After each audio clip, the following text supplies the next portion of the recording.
Welcome to Walking with Jesus Bible Study. We're going to be in the book of Isaiah, chapter 30, verses 15 through 18.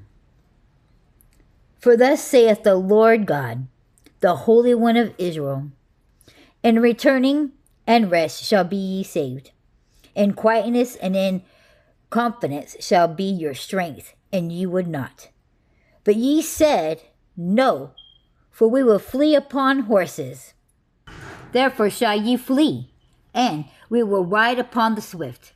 Therefore shall they that pursue you be swift. 1,000 shall flee at the rebuke of one, and at the rebuke of 5 shall ye flee, till ye be left as a beacon upon the top of a mountain, and as an ensign on a hill. And therefore will the Lord wait, that he may be gracious unto you, and therefore will he be exalted, that he may have mercy upon you. For the Lord is God of judgment. Blessed are all they that wait on him.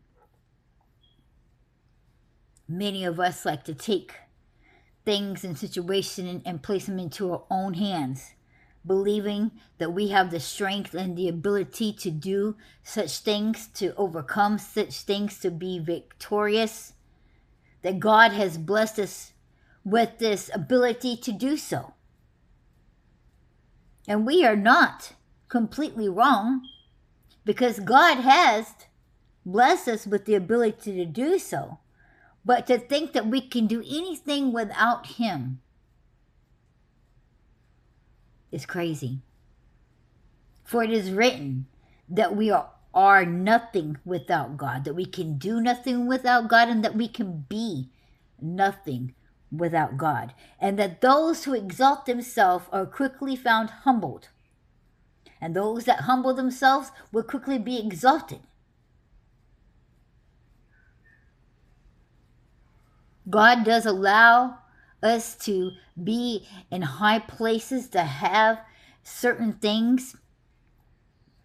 He allowed Pharaoh to be all that he had and to be ruler of all these things. Even Nebuchadnezzar. But as we learn from Nebuchadnezzar, that the moment that he stood about, even though he had witnessed certain things that God has personally done, he stood outside on his balcony and said, look at all the things that I have done. Look at this great city that I have built up for myself. And even with the warning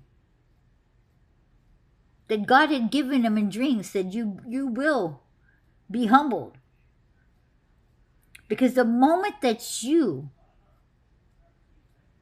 start having pride and arrogance is the moment that God is going to quickly show you who holds the real power, who holds the real strength. And Nebuchadnezzar was humbled really quick. For 7 years, he became a wild beast. He was mentally insane, eating grass, roaming around with the wild beasts and elephants. But God didn't forget who he is and why he had him where he had him. So the moment that Nebuchadnezzar humbled himself and said those words, that God is everything, and I'm paraphrasing because those wasn't the exact words, but that's when he came back to his rightful place. We too here in this world, this word is true yesterday, it's true today, it's going to be true in the present. So when you hear these sayings, that before every downfall became pride, this shows true how deep these words are. And they're not just examples, it's reality. We've seen it time and time again. Our favorite, professional players in sports, they're on top of the world, and the moment they get cocky and the moment they get prideful, something happens and they're no longer on top.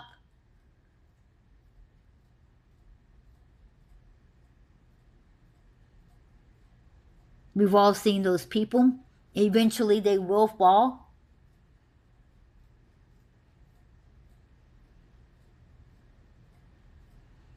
Many of us have a hard time because, as we've grown up and done certain things in our life, we was great at it.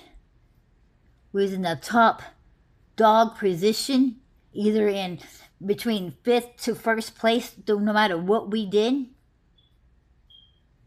And so therefore, many people who had that ability, because God blessed them with that, the enemy has gotten into their head and used those as examples to make the person prideful, to become the goat.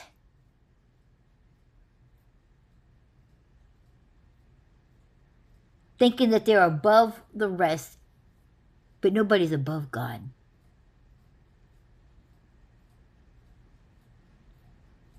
We got to remember that even though we have free will, no one is above God, no one is better than God, and we can still do nothing without God.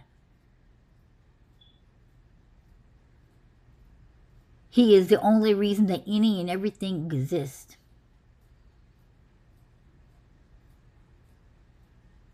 Even Satan himself, it says in the scriptures, has to come before God and ask permission to do the things that he does against us, as far as coming to test us. And those are called tests. That has nothing to do with the humans on this world who is just pure evil and just do evil things. That is just free will. But we know from the book, from scriptures, that God turns all evil to good, that there is a reasoning how he turns things around, and even though we can't understand it or see it, he makes it have a good purpose for his kingdom and for his glory.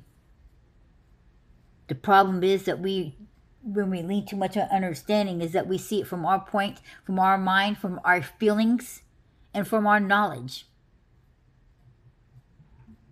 And that's just how the world is. They make it everything about themselves, which is what Satan did. It was all about him. He was up there in the presence of God, known all that God had done, all that God created, and who God is, and decides, I'm going to be better than God. I want to be like God. I want to have all these people bow down to me and look at me and worship me. Why shouldn't they? I'm the most beautiful thing that God's ever created. They should admire me. And that was the reason of his downfall. And so, just like Satan, this world, we make everything about us. Hey, this is my life.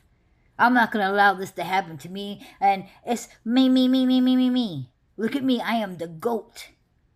And so, when we support that, we admire celebrities as if they're better than the rest of the people on this planet, when they're not. There's really nothing special about them. They're just doing a job. Just like you have a job and you do it, and those people who don't have your job, if they come in and try to do the job and they have no knowledge of it, they're not going to be very good at it. Not everybody can be good at every single thing all the time. That doesn't make somebody better than the rest of the people of the world because they are good at their job.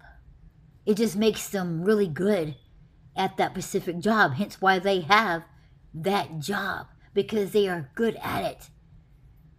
It doesn't make them better. Because the moment you take them out of that environment of what they're used to and place them somewhere else, they're going to be really bad at that particular thing. So therefore, how can they be better than everybody else in the world? They're not. But the world wants you to see it that way. So we can self-worship instead of worship God, and keep our eyes focused on the one that should be focused on God, who shows us grace, who shows us mercy, and who is above any and all things.